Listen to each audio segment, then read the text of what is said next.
At 13 years old, my parents vanished, leaving behind only a letter and our vacant home. My affluent uncle became my guardian and my mentor. Imagine this. The people who abandoned you as a child, leaving you shattered and alone, suddenly reappeared decades later. Not to apologize, but to take everything you fought to build from the ground up.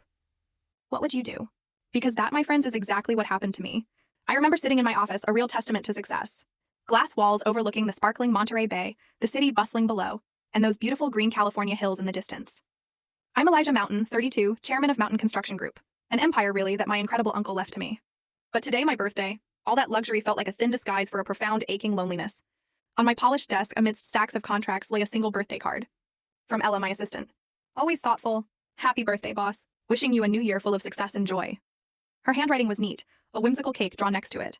I picked it up, a faint smile touching my lips.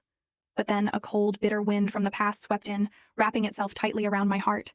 This card, no matter how kind, was just a stark reminder. My birthdays had never been joyful. It pulled me back, right back to the day everything changed forever. My 13th birthday.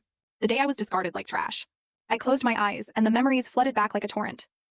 I could almost smell the damp, musty wood of our tiny house in Eureka, Northern California, where summers were always foggy and humid.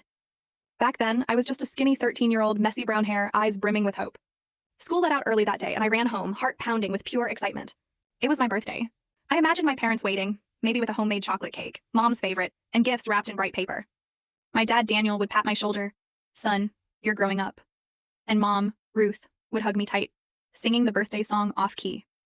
That's what I dreamed of. Backpack heavy, worn-out shoes scuffing the red dirt path lined with towering pines, birdsong echoing like a soundtrack to my joy. Eureka was a small town. Everyone knew everyone. Our wooden house was on the outskirts, simple, with a hastily tiled roof and a yard full of weeds. But to me, it was my entire world. I pushed the door open, breathless, a wide grin plastered on my face. Dad, Mom, I'm home, I called out, but only echoes answered. The house was eerily silent. No smell of baking. No laughter. Just the rhythmic tick-tock of the wall clock and afternoon sun filtering through dusty windows. I dropped my backpack, the wooden floorboards creaking underfoot, and stepped into the kitchen, Mom's domain, with the old wooden table and the humming fridge. And that's when I saw it. A small white note, scribbled hastily with a ballpoint pen, stuck to the fridge with a heart-shaped magnet. I walked closer, my heart still racing, thinking, this has to be a joke. Part of the surprise. I read, Elijah, we're going to a friend's house. Full story video added in below.